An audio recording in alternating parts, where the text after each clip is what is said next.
Assalamualaikum warahmatullahi wabarakatuh. Alhamdulillahirabbil alamin. Kali ini kita masih diberikan kesehatan ya. Pokoknya ceria, segar. Alhamdulillah, ya. Kita hari ini fresh banget ya. Colorful kita. Betul. Walaupun sekali. agak sedikit nyambung tapi colorful. Ya penting semangat Oke, semangat. Ya bersama saya Sarul Gunawan. Dan saya Zizi Syahab, kita bertemu kembali dalam acara Berita Islami Masa Kini. Pasti semuanya penasaran nih. Berita apa lagi sih yang mau kita sajikan? Karena setiap episodenya pasti berbeda dan menarik. Betul. Yang pertama kita akan membahas tentang penemuan-penemuan Islam yang menghebohkan, yang mengagumkan. Pokoknya dan memberikan pengaruh bagi dunia ya. Betul sekali. Langsung kita lihat aja ya. Langsung. Ini dia.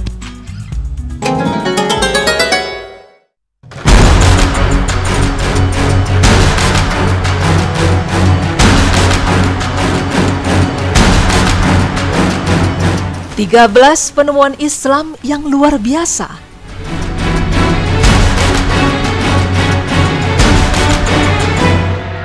Dunia mungkin lupa betapa berharganya warisan ilmu-ilmu pengetahuan oleh kaum muslimin.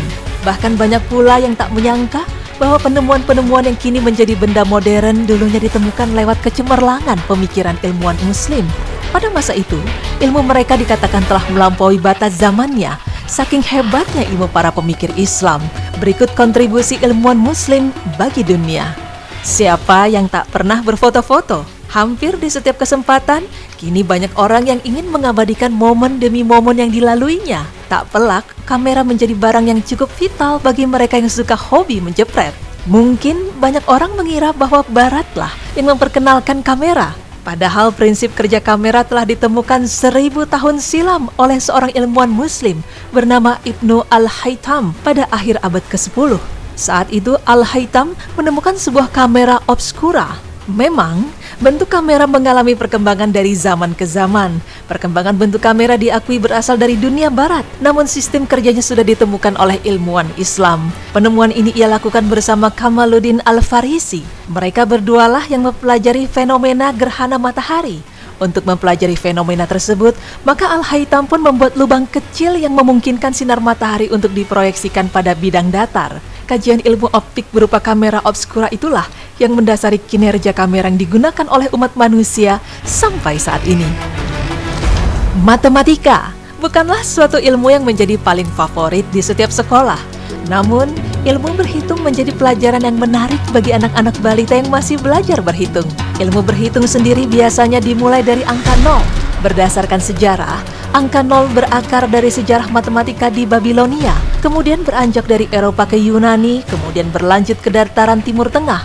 Banyak yang mengira bahwa ilmuwan dari Eropa lah yang menemukan angka 0 ini. Kenyataannya, tidaklah demikian.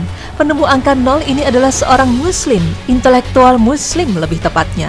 Ia lahir pada 780 Masehi di Khawarizmi yang terletak di selatan Amudarya, Hifa, Irak, Timur Tengah. Ia adalah Muhammad bin Musa al-Khawarizmi. Ialah orang pertama yang meletakkan angka 0 dalam ilmu matematika, kemudian diadopsi oleh para ilmuwan Eropa. Selain itu, dia juga berjasa dalam ilmu ukur sudut, persamaan linear dan kuadrat, serta kalkulus integral. Pemirsa, kita pasti sudah mengetahui bahwa Belanda disebut juga sebagai negeri kincir angin. Namun tahukah Anda bahwa Belanda bukanlah negara asal-usul ditemukannya kincir angin? Kincir angin pertama dibangun pada masa pemerintahan Umar bin Khattab sekitar 3000 tahun yang lalu di Persia. Ukuran kincir angin pertama itu lebarnya 0,5 meter dan tinggi 3,5 hingga 4 meter. Kincir angin tersebut memiliki 8 sirip yang berputar secara vertikal mirip putaran gasing. Fungsinya pada saat itu adalah untuk menggiling jagung, gandum, tebu, serta memompa air. Saat umat muslim terusir dari Spanyol pada abad ke-15, teknologi kincir angin ini dibawa ke Eropa. Kemudian Amerika memperkerjakan orang-orang muslim untuk membuat kincir seperti kincir angin di Persia.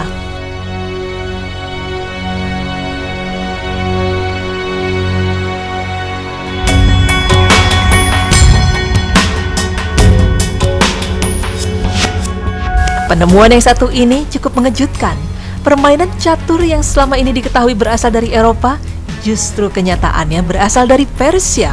Dari sanalah catur menyebar ke arah barat Eropa, di mana catur diperkenalkan oleh bangsa Moor di Spanyol pada abad ke-10. Kata benteng yang terdapat dalam permainan catur berasal dari kata Rusia, ruh yang artinya kereta. Tahukah Anda pemirsa bahwa gips yang juga merupakan salah satu benda yang ditemukan oleh ilmuwan muslim, ia adalah Abu Al-Zahrawi yang merupakan seorang dokter ahli bedah. Dia merupakan penemu asli teknik pengobatan patah tulang dengan menggunakan gips sebagaimana yang dilakukan pada era modern ini.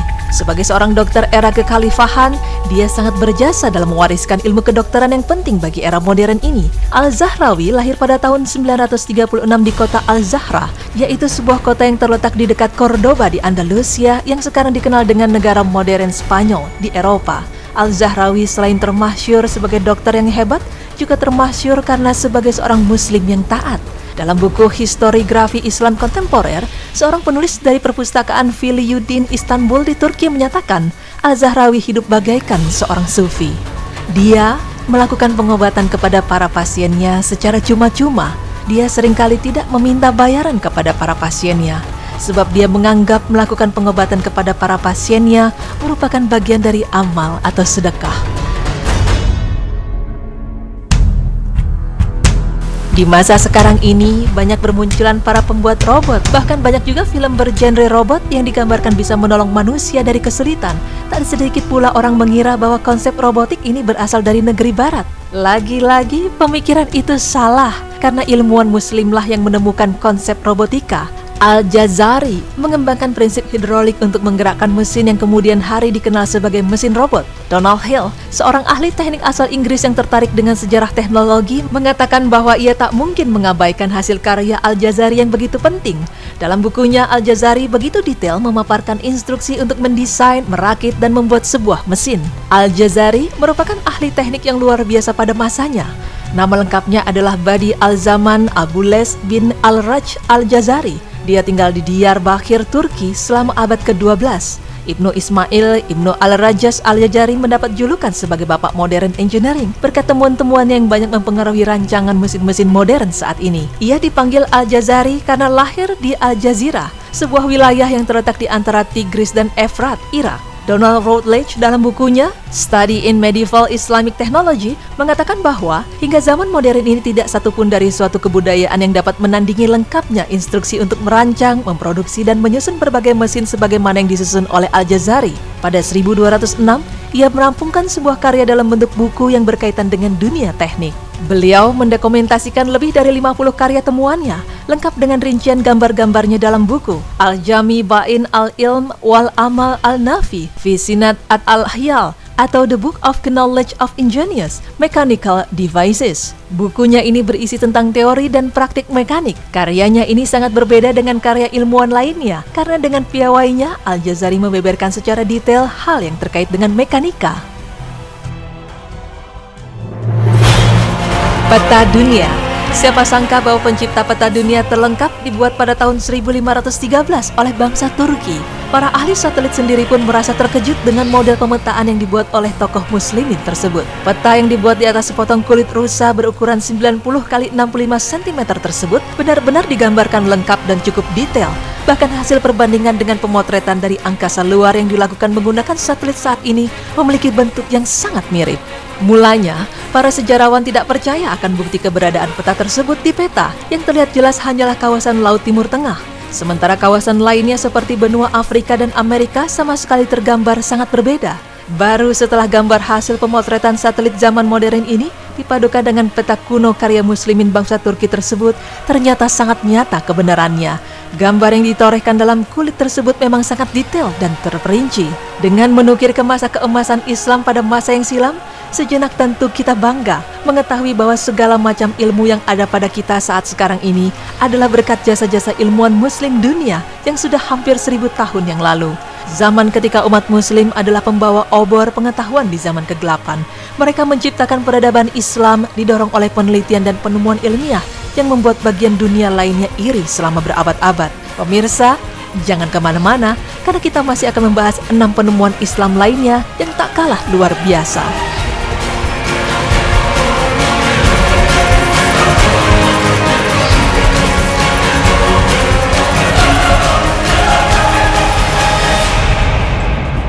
nambah lagi pengetahuan kita. Kita sampai speechless barusan, wow ternyata bangga banget ya, A. Iya, banyak sekali ilmuwan-ilmuwan muslim yang telah memberikan pengaruh bagi dunia ya. Betul, tadi ada Ibnu Al-Haytham, penemu kamera pertama kali. Betul sekali, terus yang kincir angin tadi juga ya, dan ilmuwan-ilmuwan Islam lainnya. Saya jadi teringat, anak saya kalau ditanya, mau jadi apa? Mau jadi saintis, ilmuwan. Kita harus dukung pemirsa. Betul. Semua anak-anak kita harus jadi generasi Islam yang berkualitas di kemudian hari. Betul sekali. Amin. Nah setelah ini masih ada pembahasan tentang penemuan Islam yang luar biasa part 2. Jadi jangan kemana-mana, tetap di Berita Islami Masa Kini.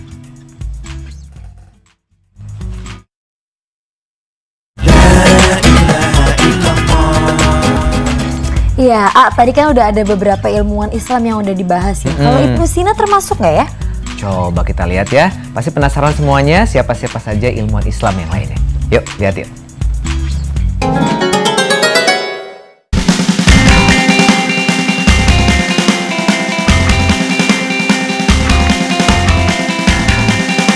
Belas penemuan Islam yang luar biasa. Pemirsa beriman, sebelumnya kita sudah membahas 7 penemuan di mana para tokohnya itu beragama Muslim. Dan pemirsa, inilah 6 penemuan selanjutnya yang luar biasa. Berikut penjelasannya untuk Anda.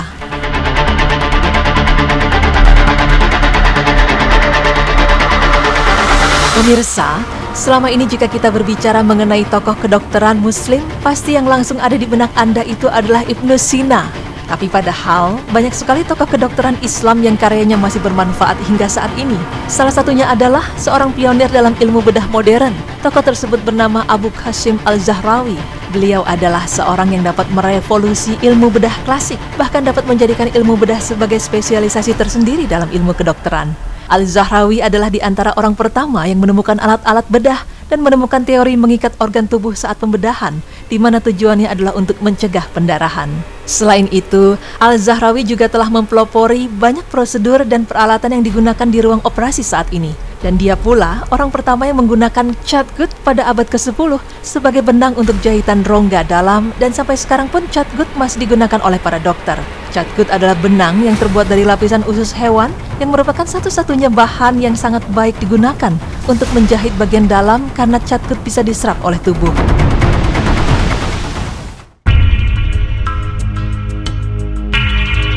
Selain ide-ide yang terkait sains dan teknologi, peradaban Muslim juga mempengaruhi berbagai aspek kehidupan lain seperti seni, sastra, hingga kuliner. Dan siapa sangka, ternyata tradisi minum kopi juga berasal dari dunia Islam. Sebuah manuskrip tentang budaya Muslim di abad ke-15 menyebutkan, kopi mulai dikenal dalam budaya umat Islam pada sekitar tahun 1400. Kopi itu dibawa masyarakat Yaman dari Ethiopia, dan mereka telah mengenal kopi sejak tahun 800 sebelum Masehi, di mana saat itu mereka mengkonsumsi kopi yang dicampur dengan lemak hewan dan anggur untuk memenuhi kebutuhan protein dan energi tubuh. Minuman ini pertama kali memang dinikmati dan dibudidayakan oleh masyarakat Yaman, dan mereka menyebut minuman kopi sebagai al-qahwa. Konon katanya, peminum pertama kopi adalah kaum Sufi yang menggunakannya sebagai stimulan agar tetap terjaga selama berzikir pada malam hari.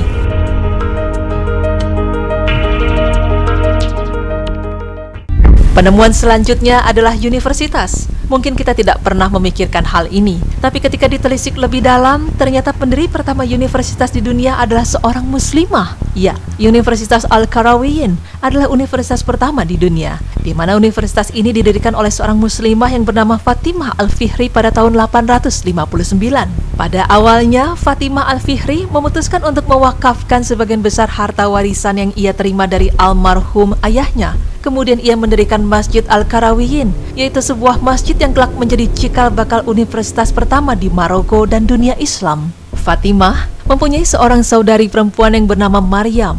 Mereka berdua memiliki keinginan supaya harta warisan dari orang tuanya dapat bermanfaat dan mengandung pahala yang banyak.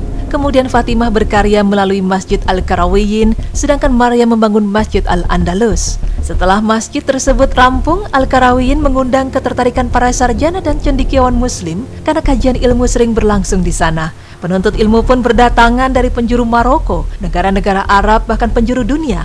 Lalu dalam waktu yang singkat, Fez mampu bersanding sejajar dengan pusat ilmu pada masa itu, yaitu Cordova dan Baghdad.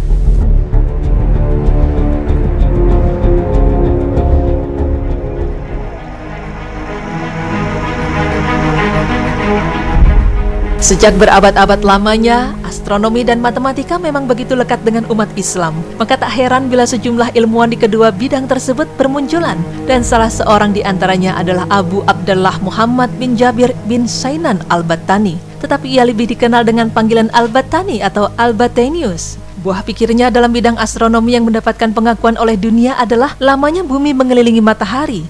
Berdasarkan perhitungannya, ia menyatakan bahwa bumi mengelilingi pusat tata surya tersebut dalam waktu 365 hari, 5 jam, 46 menit, dan 24 detik. Perhitungannya ini pun mendekati dengan perhitungan terakhir yang dianggap lebih akurat.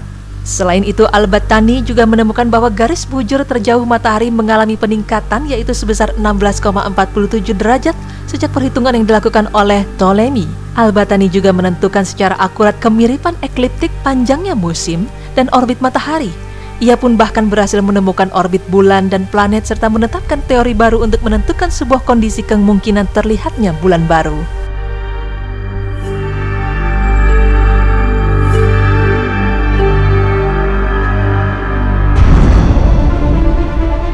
Pemirsa beriman, kita sering mendengar kebersihan adalah sebagian dari iman. Ternyata hal itu adalah benar, karena sesungguhnya Allah Subhanahu wa Ta'ala memang menyukai hamba-hambanya yang bersih. Dalam hal ini pun Rasulullah mempopulerkan penggunaan sikat gigi pertama kali pada tahun 600. Beliau menggunakan ranting pohon miswak atau siwak untuk membersihkan gigi dan menyegarkan nafas. Dan ternyata substansi kandungan di dalam miswak juga digunakan dalam pasta gigi modern. Memang belum ada yang tahu dengan pasti siapa yang menemukan sikat gigi, tapi yang pasti adalah Rasulullah SAW dahulu membersihkan gigi dengan menggunakan siwak. Sebagaimana Rasulullah SAW bersabda, bersiwak itu menjadikan mulut bersih dan diridhoi Tuhan. Hadis riwayat Ahmad Sahih.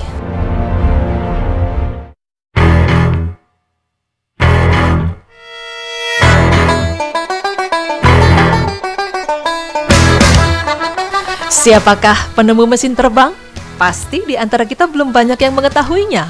Pemirsa, ternyata penemu mesin terbang itu adalah Abbas bin Firnas. Ia adalah seorang muslim pertama yang mencoba untuk membuat konstruksi sebuah pesawat terbang dan menerbangkannya. Di abad ke-9 dia mendesain sebuah perangkat sayap dan secara khusus membentuk layaknya kostum burung. Dalam percobaan yang terkenal di Cordoba, Spanyol, Abbas ibnu Firnas menjadi orang pertama di dunia yang pernah melakukan uji coba penerbangan terkendali. Ia menggunakan semacam alat kendali terbang yang dipasang pada 2 set sayap. Ibnu Firnas juga bisa mengontrol serta mengatur ketinggian terbangnya. Selain itu, perangkat terbangnya juga bisa mengubah arah terbangnya, yang dibuktikan dengan keberhasilannya untuk kembali ke arah di mana ia melakukan peluncuran. Akan tetapi setelah itu ia jatuh ke tanah dan kecelakaan itu telah mematahkan tulang belakangnya. Kemudian Ibnu Firnas meninggal dunia sekitar 12 tahun setelah ia melakukan uji coba terbang keduanya. Cedera yang dialaminya saat melakukan uji coba penerbangan itu membuat kondisi kesehatannya semakin memburuk, dan karya desain yang dibuatnya itu secara tidak terduga menjadi inspirasi bagi seniman Italia yaitu Leonardo da Vinci pada ratusan tahun kemudian.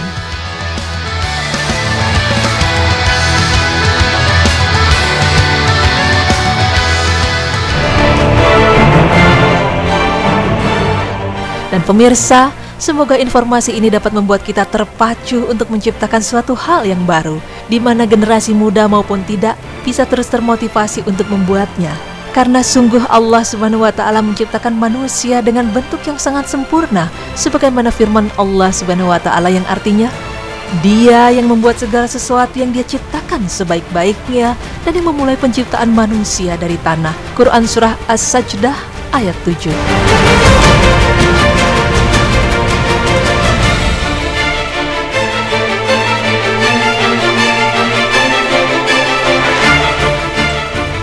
Subhanallah, pas tadi ada Ibnu Sina dibahas ya, terus juga ada penemu kopi ternyata orang Islam juga. Jadi memang banyak yang ditemukan oleh ilmuwan Islam. Betul. Nah, yang menarik tadi adalah ilmuwan wanita, ya, yang di tahun 859 ya dia membuat sebuah universitas yang sampai sekarang ada. Tapi ternyata itu dulunya bukan universitas, Jadi dulunya itu adalah sebuah masjid yang difungsikan untuk orang belajar agama. Tapi karena sudah tersohor di seluruh dunia, sudah terkenal, jadi banyak orang datang ke sana belajar ilmu yang lain dan akhirnya dialihfungsikan menjadi universitas. Metode pengajarannya itu yang kemudian akhirnya mendunia. Nah, kita sendiri nih pemirsa, mungkin kita belum bisa menciptakan sesuatu, tapi terus berkarya aja sehingga bisa bermanfaat bagi orang banyak. Betul sekali. Nah, setelah ini kita akan membahas tentang mengapa yang diharamkan di dunia akan dihalalkan di surga nanti. Mengapa? Aduh, ujung-ujungnya nyanyi. Pemirsa jangan kemana-mana ya, tetap di Berita Islami Masa Kini. Allahu Akbar.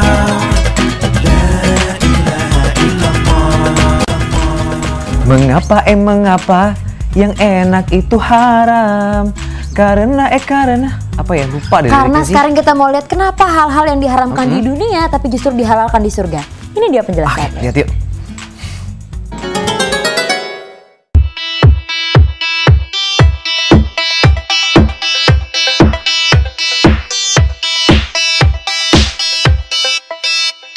Jump.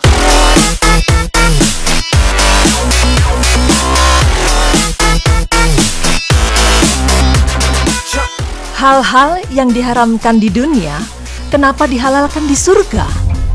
Pemirsa beriman, seperti yang kita ketahui bahwa di dalam Al-Quran telah dijelaskan bagaimana keadaan di surga kelak bagi para penghuninya yang selalu berbuat baik dan menjauhi segala yang dilarang Allah ketika di dunia. Ya, karena keadaan di surga nanti bukanlah seperti di dunia ini. Dunia ini bagi orang mukmin adalah alam ujian dan menjadi ladang dalam mendapatkan bekal ke akhirat.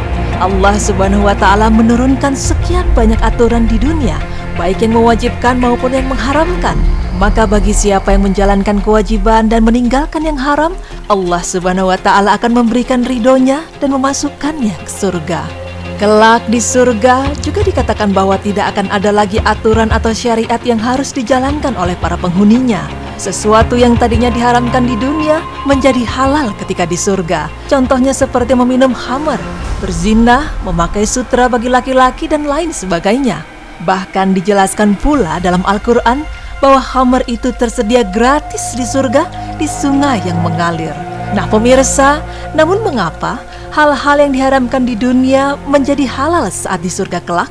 Berikut tim Berita Islami Masa Kini memaparkannya untuk Anda.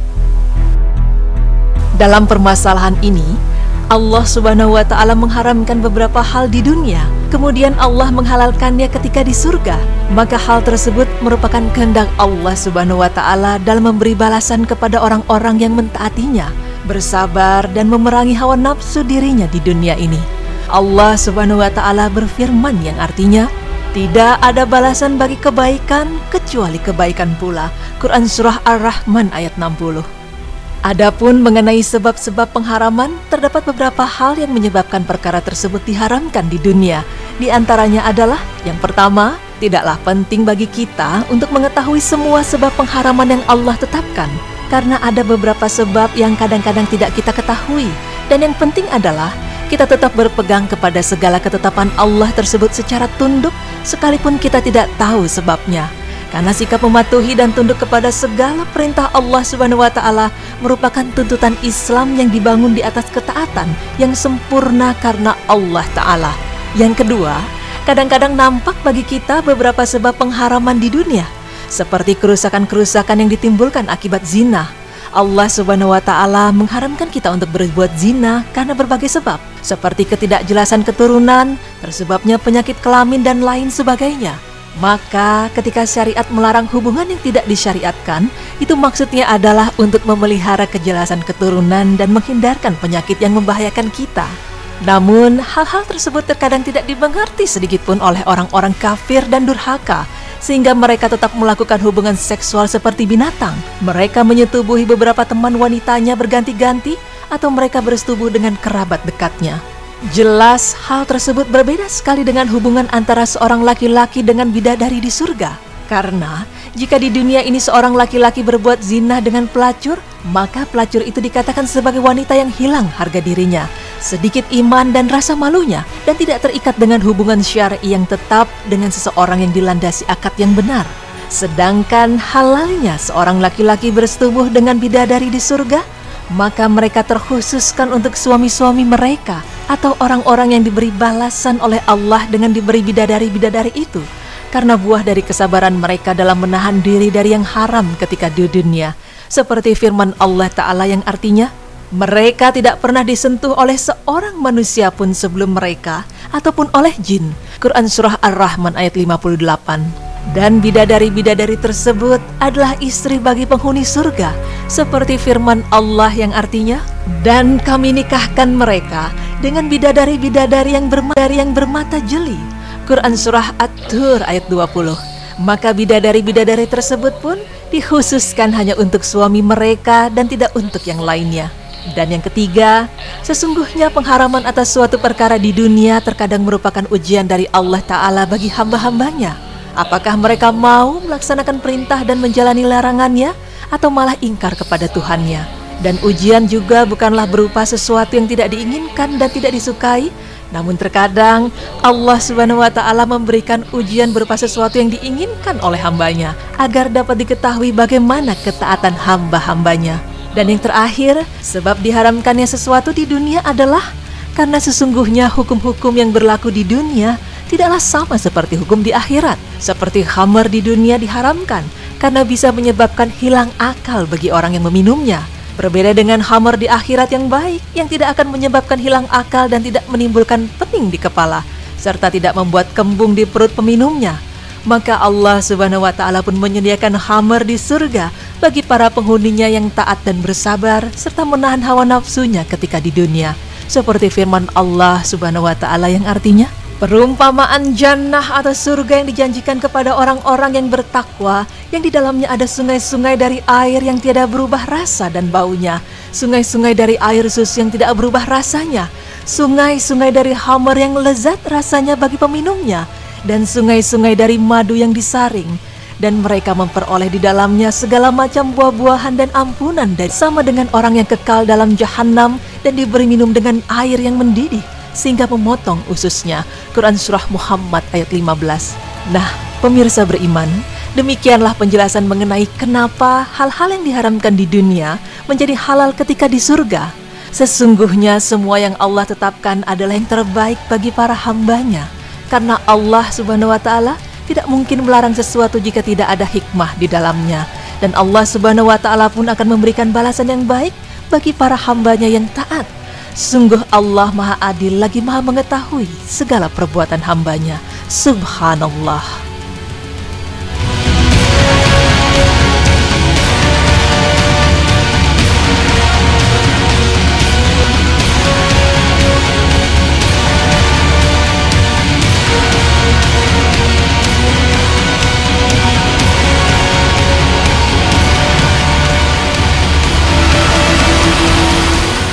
Subhanallah, jadi gitu pemirsa. Jadi hal-hal yang diharamkan oleh Allah di dunia ini itu adalah bentuk dari ujian dari Allah. Kalau misalnya kita lulus ujian, insya Allah surga balasannya. Iya, gitu. seperti tadi minuman khamar gitu ya. Surga ternyata berlimpah-limpah lah gitu ya. Dan ini menjadi sebuah pelajaran bagi kita orang beriman ya. Tidak hanya cukup menjadi yang beriman saja, tapi juga harus bertakwa sehingga kita tahu bisa menyortir apa-apa saja yang harus dilakukan dan yang tidak boleh dilakukan. Dan yang pasti semuanya itu adalah yang Allah tetapkan adalah yang terbaik untuk kita umatnya. Betul sekali. Oke, setelah ini masih ada yang lainnya, jadi jangan kemana-mana, tetap di Berita Islami Masa Kini. Allahu Akbar.